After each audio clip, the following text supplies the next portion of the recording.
welcome back to my house and welcome back to my channel.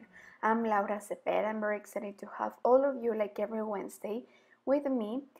Today I wanted to show you how you can make something real quick, and that's something that everybody could make. I think that it is an amazing idea for your daughters or for your kids to start to crochet. It is so easy and so fast. You will see. I will show you this is the easiest technique and the most simple way to make this idea. You will see you can make it in so many different colors with so many different materials. Remember that this is just an idea, but you create your own. Please gather with all your family and with all your kids to create your own scrunchies, okay? Well, first I will give you the material list and then the step by step. So let's start. Well, for this pair of scrunchies we are going to need 2 elastic like this one crochet hook of number 3, and 1 fine material of the color that you want. Remember that if you want to buy and use the same materials that I use in all my videos, you can visit my online store www.lauracepeda.es. Well, to start we are going to use 1 thread of the color that you want. I choose this one from my last and from my previous project that I made, so you can do the same. You can choose and you can pick for the yarn that you have left from previous projects. Also you can match. For example, if you crochet a blouse, well, with the same materials you can match and you can make your own scrunchie. Don't you think? Well, we are going to start making single crochet all around the elastic like this. So we will take both things at the same time, the elastic and the thread, and we are going to make single crochet all around it.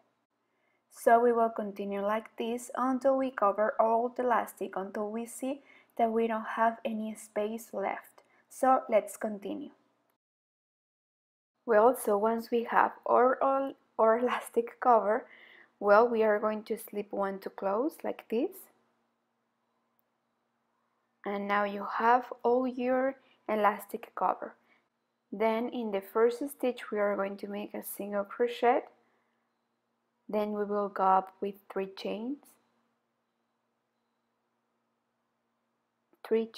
then we are going to skip 1, 2, and in the third we are going to insert our hook and single crochet, and again 3 chains, skip 2, and in the third single crochet, and we will continue like this the whole row.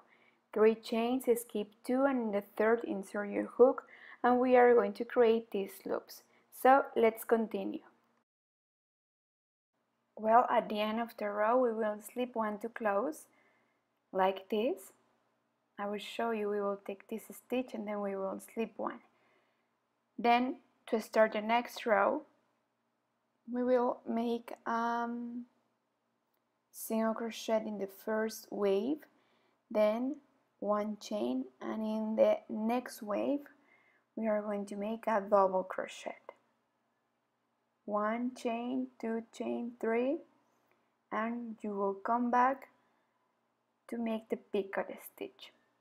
Then pay attention here, in the next wave we will repeat double crochet, then 3 chains and picot stitch, and then in the same wave we will make another double crochet. 1 chain first, but look here, insert the hook in the same wave where I made the last, and then picot stitch. I will make inside this wave 5 double crochets with picot stitch to create a shell. You will see. So here I have 3. Remember always to make the picot stitch at the end of the double crochet. 1 chain, 4, 1, 2, 3, 4, and here I'm starting the 5 double crochet with picot stitch. So here I create 1 shell. So I think that I'm just going to make a picot stitch in the 4 double crochets, and the last one I will just take it, and in the next wave I will make single crochet. And then in the next wave we will repeat the same. We will grab our yarn and then double crochet, and we will make the shell that we made before. And like this, the whole row, okay? Remember that this is an stitch that I choose, but you can make the stitch that you want and the stitch that it's better for you. But I wanted to show you also a different stitch than the ones that we have made.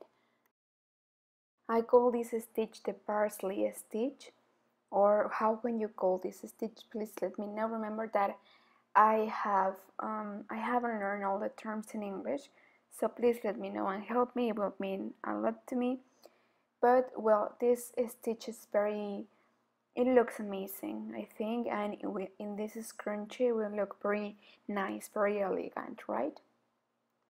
And this will be the last row of this scrunchie. So I hope that you like it. Remember that we have to continue and we have to repeat in all the series. We will continue making the parsley stitch like this.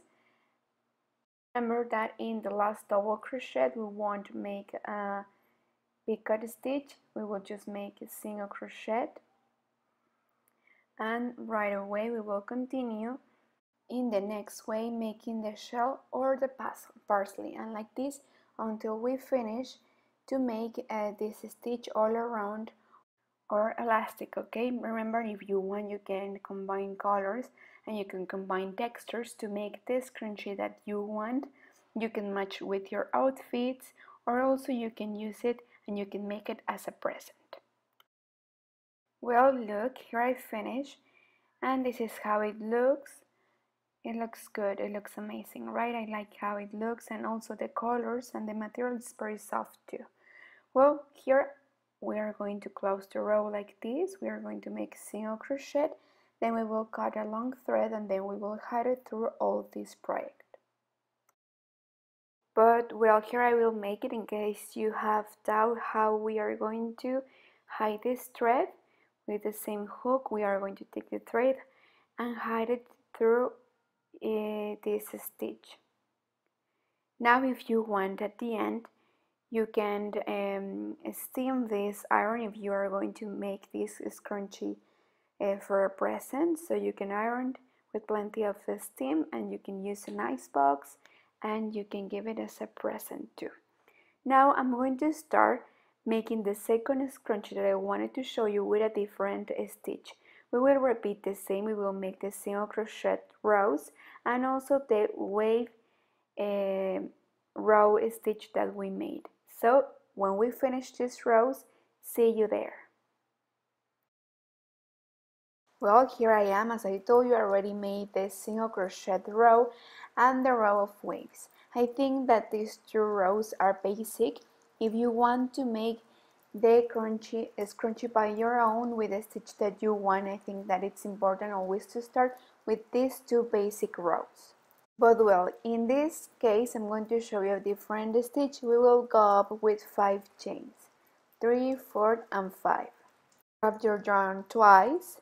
Inside the same wave, take 1, take 2, take 3, and the last loop we will leave it in hold in the hook. And repeat, grab your yarn twice inside the same wave. We will take 1, take 2, and we will leave the last loop in hold. We will repeat this for 4 times more. I mean, counting the chains that we made at the beginning, we must have 5. And then once we have the 5 extended double crochets, we will take them all together, bring them through, and chain 1. Then we will go up with 3 chains to make the bhooked stitch. Remember, this is the bhooked stitch that we make a little pearl at the top. Then 5 chains and single crochet in the same way where we started. As you can see, here we create a petal. And now in each way we will make 2 petals inside. So we can create a full and puffy flower, and it will look beautiful. You will see. So I will show you. So remember that we will go up with 5 chains. Grab your yarn twice, and we will repeat the extended double crochets for 4 times in the same way, and remember that in each way we will make 2 petals like this one. So we will repeat this. Remember what we made before. Remember to leave the last loops in half. So once we have 5 loops together, we will bring them through, and then bring them through, chain 1, and then we will go up with 3 chains to make the picot. And we will repeat this the whole row. Remember that we are going to make 2 petals inside one wave. So here I'm finishing the 2 petals of the first wave. We will make 5 chains and single crochet. So this is how we finish each series. Okay, now to continue we will slip 1 until the other wave, where we make 5 chains, and right away we are going to continue making the petals. So we will continue repeating this series until we have a fully flower. Well, guess what? At the end I ended up making 1 petal in each way because I feel it was too much, but it's up to you if you like it like that, because it depends obviously of the material that you are taking. So if you, with the yarn that you use, you made 2 petals and you feel it's good, well, you can leave it like that. If you use the same kind of yarn that I use, well, I suggest that you make 1 petal in each way. Well, what do you think about these 2 simple ideas? I hope that you make them, and please, if you make them, take a picture and tag me in my Instagram account at Yo Tejo con Laura Cepeda. Please follow me in all my social media so that I can see all your pictures. Thank you so much for watching this video, and see you this Saturday if I can. Bye!